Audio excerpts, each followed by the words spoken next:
Hey, what's up, everybody? It's Ken Mose, your boy Kenneth Mosley. And for a long time, I had a podcast called 10 with Ken.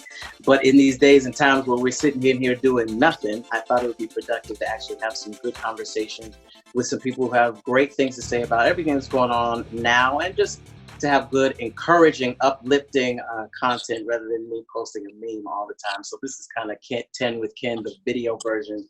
And my first guest today is my friend Ted Winn. Ted is a multi-award winning songwriter, singer, producer, manager. He has his hands in a lot of things. And he's also kind of like a lot of our, in our circles, our political pundit, our local political pundit. And today we're going to do 10 questions or 10 minutes or whatever comes first or last, because Ted and I are friends. So, and we've been friends now for about 20 years or so. So now It's just, we'll be talking. So welcome to how we kind of normally talk. Ted, how do you even describe this year? I mean, it's been an interesting year in large part because I won't say I highly anticipated 2020 because I had so many plans and new music and knew everything that was happening.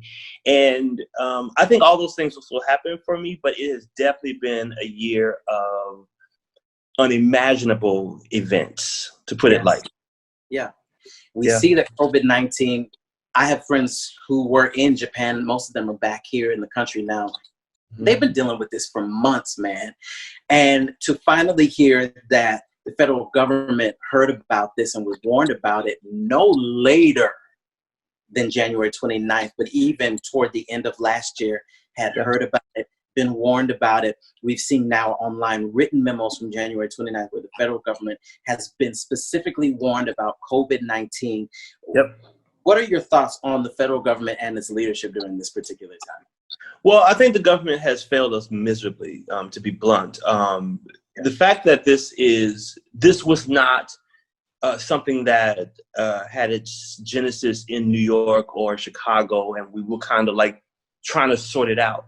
This is something that we saw coming. This was like standing, being on the beach and standing there and seeing this huge wave coming towards you, and then trying to move at the last minute to adjust when it's effectively too late to avoid it. Yeah.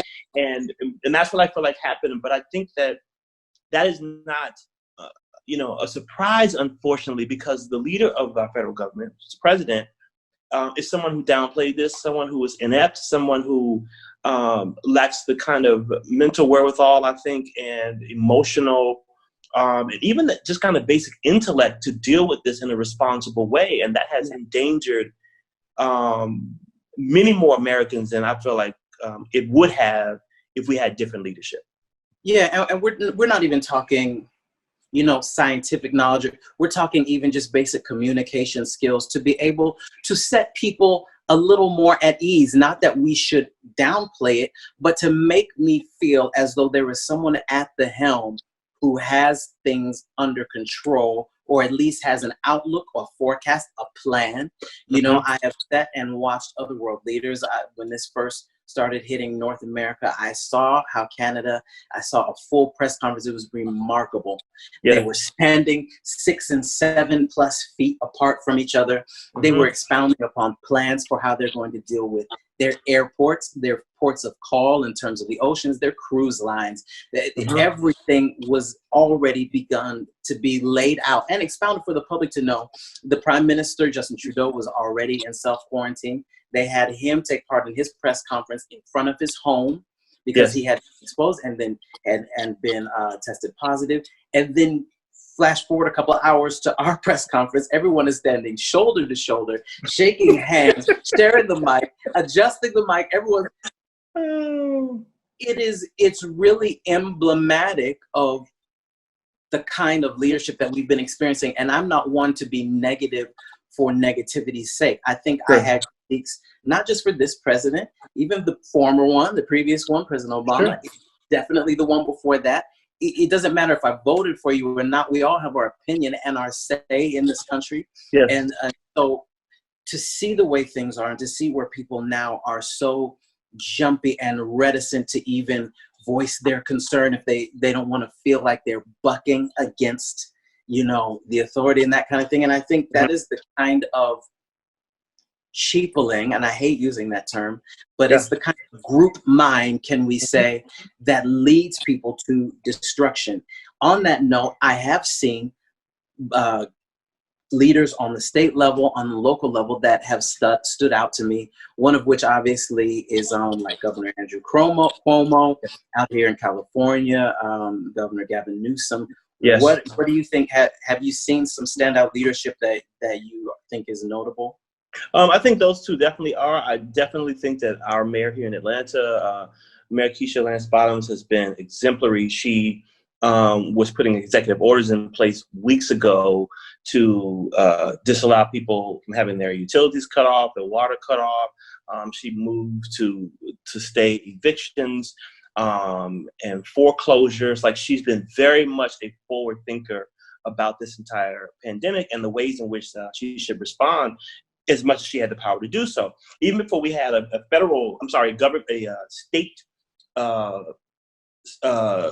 kind of guidance in place, she was saying, if you're in the city of Atlanta, you can't have, more than 250 people. Then the guidance came out from CDC that says 50. So she reduced it to 50, which is when all the gyms closed and other public spaces. So she, the mayor of New Orleans, another Black woman, like, they've been, I think, really exemplary in terms of what they've done. The governor of Ohio, who's a Republican governor, was very, forward thinking about this. So there have been state and local leaders, I think, who've they didn't have a choice. They had to take up the slack, so to speak, because the president of the United States has continued to downplay this and still to date has not taken it seriously. And you look at these press conferences and they're awful. Like, people ask him questions. First of all, 90% of the questions are not, the people don't even get to finish the question before he's responding, which means you're not even intent on answering the question because you don't even know what I'm asking yet, right? You're just trying to even get the breadth of my question and my query. No, it's about what you want to say. So it's not about what I'm asking you. Yeah. I think in addition to that, the name calling, and I'm not going to call this governor, and the juvenile behavior, like, it's really infuriating on any level or in any situation, but even more so when we're in the middle of a pandemic that is literally costing people their lives. I've had friends who have been sick. I have friends who have been in the hospital. I've had friends who have been deathly ill, and know of many people who lost their lives to this. So this is a very real thing. It's a very serious thing, and I hope people are paying attention to what we've all known, from the inception of this presidency, as it relates to the lack of ability the president has to lead. When it comes to leadership in religious spaces, the church, we often talk about, the separation of church and state, but it seems as though people who preside over churches are also, in many cases, having an adverse effect to what we see to be progressive behavior to try and, as they say, flatten the curve to quell this, particularly in our communities, which I think should be a major, major concern. To me, in the Bible, wisdom is talked about from beginning to end, no matter what testament you're in. As a matter of fact, they say wisdom is the principal thing. And even if you're a new covenant believer and you don't want to talk so much about the Old Testament, you want to talk in the New Testament, one of the tenets that talks about when it comes to accepting the grace of God is wisdom. Along with righteousness, sanctification, and redemption, wisdom. And it doesn't seem that wisdom is being exercised. What do you think about this? I've been wondering about it, thinking about it, talking about it, posting about it, and this is where I am. I think, because my question really is why? Like, why are people so adamant about convening in churches or whatever religious spaces they're convening in? I've only seen churches, with the exception of something that happened in another country. In the States, I've only seen churches, and in large numbers. In states like Louisiana, where the rate of infection is greater than any other state in the country right now, why are people so committed to continuing to have these services. And, honestly, I think that part of it is based in people's kind of social economic space, like feeling like they need to continue to have these services in order to survive, to keep a sense of normalcy. And I also think that some of it is based in the ideology surrounding like white supremacy, which is I will do what I want to do and you will not be able to tell me I can't. Because the way that a lot of folks in this country are married to the Constitution is the same way that people are married to the Bible. And there's no room for interpretation. It doesn't evolve. It's not a living document for some people's minds. And so whatever it says is what it says. And one of the things is that faith as an idea and as an ecosystem hasn't really been challenged by science and data. Yeah. Right? You can kind of go to church and say whatever you want to say. And there's nobody really there to check you or to say, does that make sense? None of that happens. So people are accustomed to saying and doing what they want to without any fear of reprisal, judgment, criticism, or the like. And so what we're seeing is there is science and data suggesting to do this in whatever space is dangerous. Yeah. And so now people are not really, some folks, it's the minority of people, but they're not really sure what to do with that. And what does it say about my faith? Because I also say that, the blood of Jesus covers and protects me. I say that, no matter the scripture that talks about this plague should not come nigh thy dwelling, like all these promises and things that we stand on. So then how do we reconcile our faith statements and our tenets with the reality of what is happening in our world, right? Yeah. So I think that is tension for a lot of people. And so this, I think also, I've talked to some friends of mine who are pastors, and they're concerned. They're concerned about what this means for their future. They're concerned about, will people come back to church? Yeah. They're concerned about what are we really saying to people about, healing and protection and all these divine kind of ideas.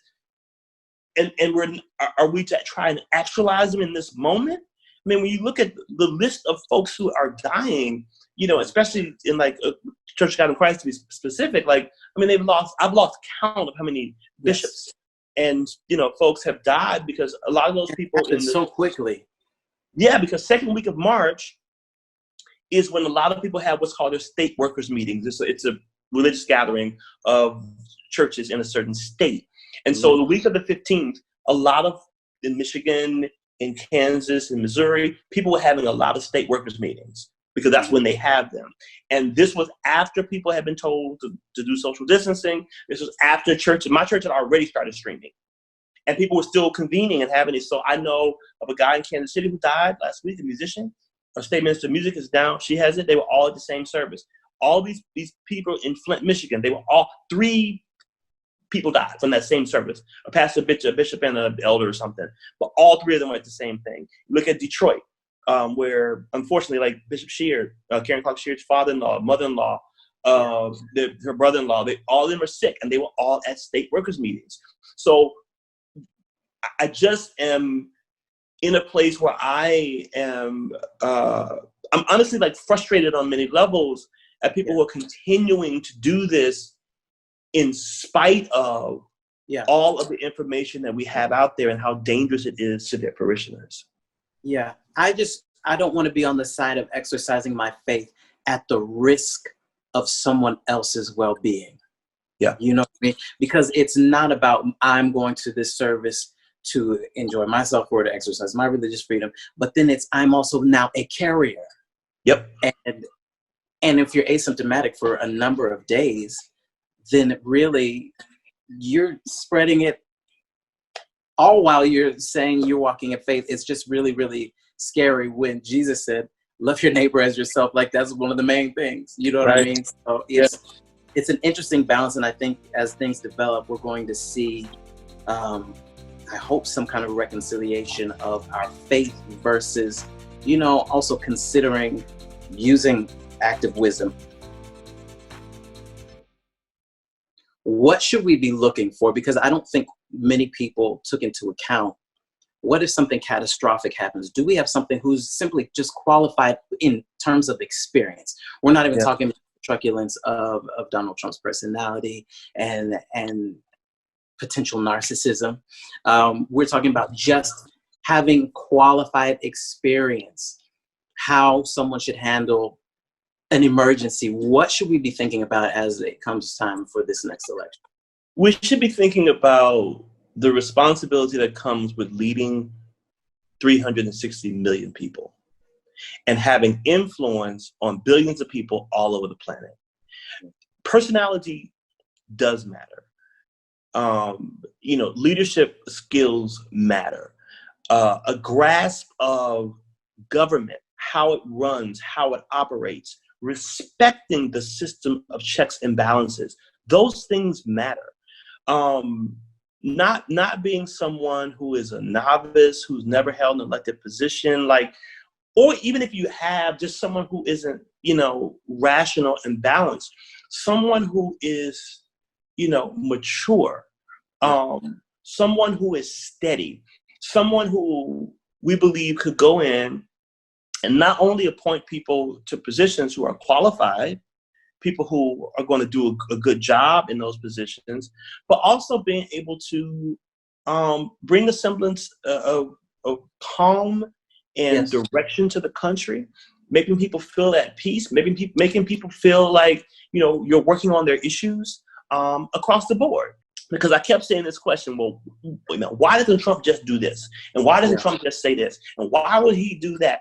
And there's this kind of obsession with asking these, what I perceive to be rhetorical questions about someone who does not have the capability he's not an empath. Like, this person is a narcissistic egomaniac, right? Yeah. That's my assessment. I'm not a clinical, psychologist, but that's what I think. That's my take. Mm-hmm.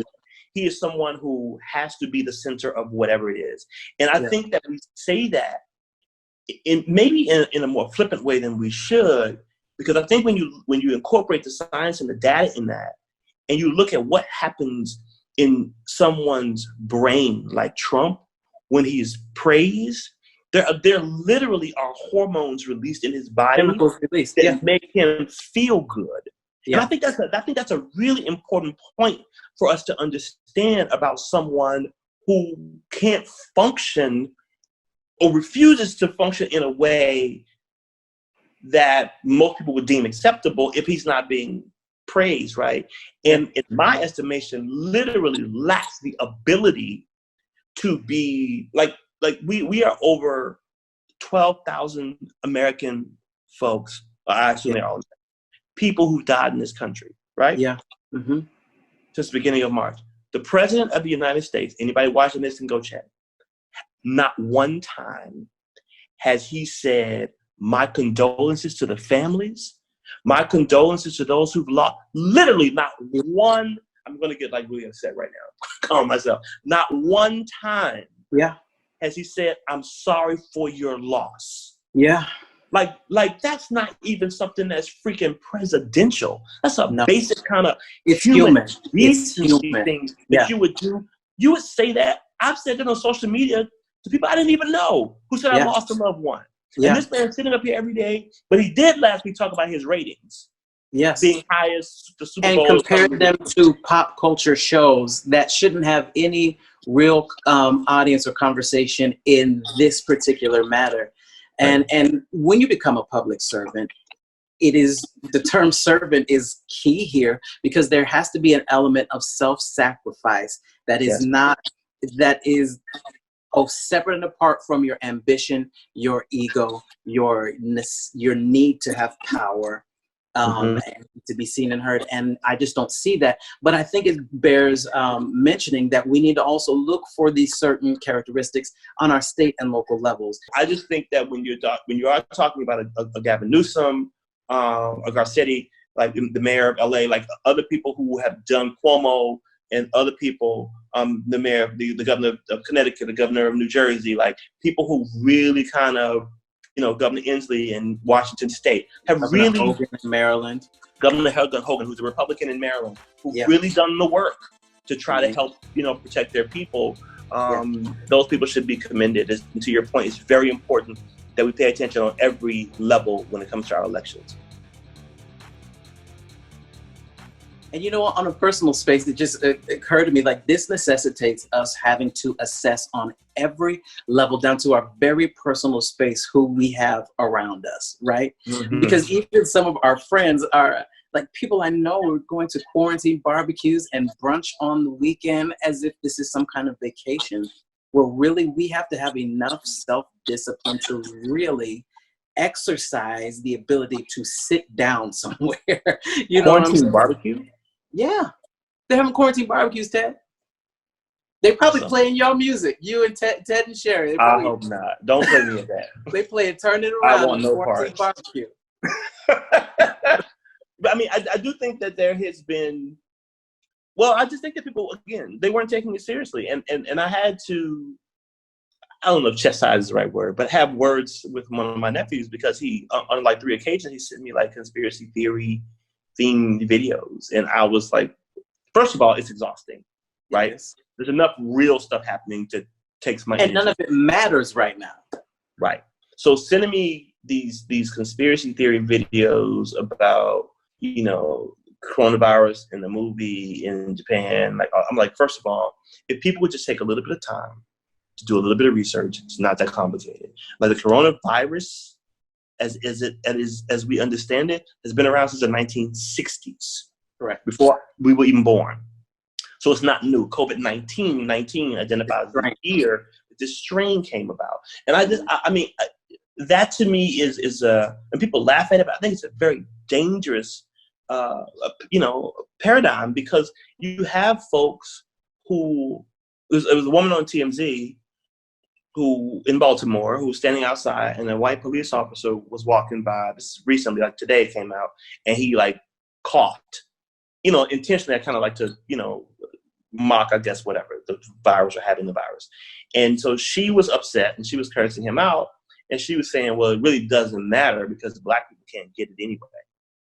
So you're just going to infect, you know, other police officers. And the fact that someone is actually saying that repeatedly, she said it repeatedly, and people actually believe that, even though Black people are dying at a much higher rate than any other group, is asinine. Yeah. Let me ask you this question, because I think just a lot of people often want to know that, and you don't always talk about it on your own social platform. When are we going to see more music from you and from Ted? So Sherry and I are in the throes of finishing our reunion EP. At some point, we're going to do formal press release and all the other things that you do. It's been a very exciting process for us to get back together after, you know, decade and a half. Yeah. And I'm looking forward to it. Like she is as well. Each of us is excited about it. We redid a couple of old songs that some people might know, some people may not. We did a couple of new songs, and we look to release that project later this year. Now, we are going to we will be at radio with a single we did 20 years ago. Yeah. As we recut that, and we're gonna put that out pretty soon, probably the next few weeks here. So it's an exciting time for that. I'm also simultaneously back in the studio working on my social justice EP. I've been working on it forever. This is giving me time to really sit down and focus and finish writing and think about some collaborations and the like. So I'm very excited about that as well. I do think that it will be jarring for some people. Yeah. Just because of the content, the subject matter, the verbiage I'm choosing to use, because I think that, again, we've had too much. We've just sanitized America and its history and the ways in which Black people are adversely affected for far too long. And we have to have uncomfortable conversations in order for real change to happen and for us to see measurable progress. And I don't think we've done that to this point. What we've seen, I mean, people will say, look, well, we had Obama, we had this, we had that. And those are definitely accomplishments. Like, Obama was emblematic of a lot of things for a lot of people. But the truth of the matter is, you know, before Obama, during Obama, and after Obama, the wealth gap for Black and white people has continued to increase. So, you know, these are the realities. Like, Black people are still at the bottom of every metric that you look at. Even looking at this coronavirus, right? Yeah. It's just showing that. Barack Obama for 8 years is not going to fix, hundreds of years of Centuries, inequities in America. centuries of ills. Yeah, it's not going to happen. But hopefully, my music will be a conversation piece for people to talk to each other.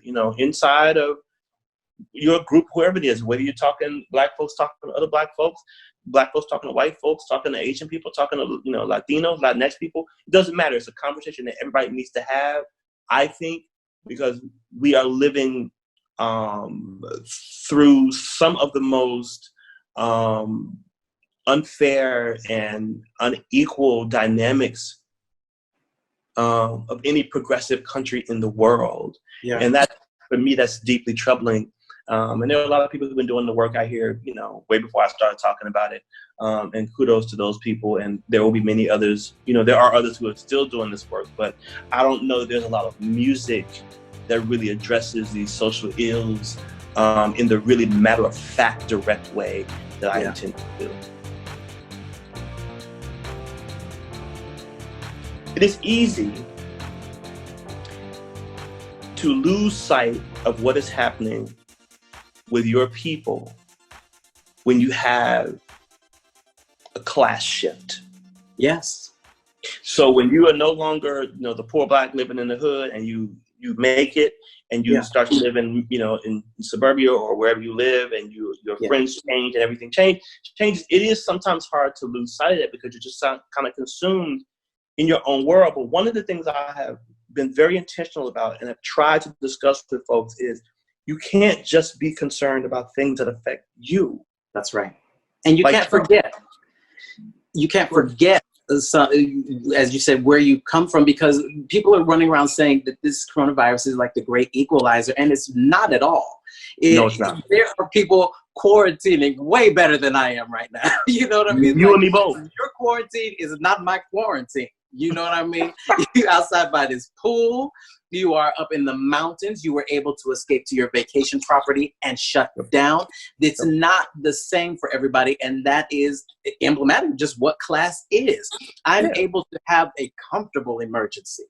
Mm-hmm. As heart-wrenching, as scary, as uncertain it may be, there's someone feeling it with just that much more edge, because they really are trying to get unemployment to come through like right away. They really are trying to make sure that they are eligible or able to get that stimulus check, or have a mailbox or an actual address where that stimulus check can come and reach me. It's really even different. That, and even if you think about people in rural America, many of whom don't have internet.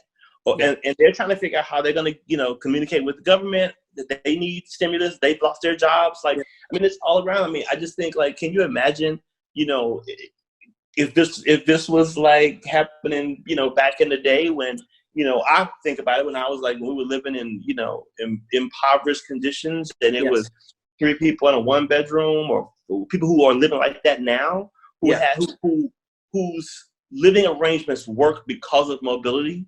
It works because daddy works at first shift, mama works, the kids are at school, because you kind of have a rotation. But now they're all they never plan to all be in the same space for weeks at a time. On top of each other in a small space even. Yeah. People who live in spaces where going to work, and I don't mean to be dramatic, but people who live in a space where going to work is a time where they don't have to deal with roaches or rats in their home. These are things that people don't really think about. To your point, a friend of mine was saying that one of his friends lives in DC, said, hey, I really want to quarantine in my place in Atlanta because it's much bigger and it's nicer. And I said the same, I'm living in a space where, I have all of the Netflix, Hulu, whatever I want to watch. Thankfully I'm in a safe space. I don't worry about anybody, breaking in or causing harm to me. I have food, and I think about people who don't, and that's kind of the point I was making about, Trump has been in office, and it's a little bit of my personal business out there, but my financial advisor told me the first 2 years of Trump's presidency, my investment went up more than they ever have. Yes. Tremendous growth. 3 times more than they ever had. Yes. So could I have been a person who was well, I'm making my money, so it's fine by me. Been in office for 8 years, so we can have some more financial growth. Exactly. But I understand you can afford that if you are thinking about people and you're thinking about your community, no matter how far removed you now are from that. Yes. And that's why I feel like a lot of us, especially people in gospel music, my hope is that this moment for many of us will be about more than, will help us to understand the people who have supported us and how a lot of them have to live and what they have to contend with. Yeah. That we should be trying to do things that move the needle for people that we identify as the least of these. Yeah. And I think that we have a lot of work to do. It's really important work as well. It's really, really important work until things start to really stabilize and equalize the way we're pretending that it is, because it's not for women, not for people of color. There's a whole litany of disenfranchised populations. So this is not just a black and white issue.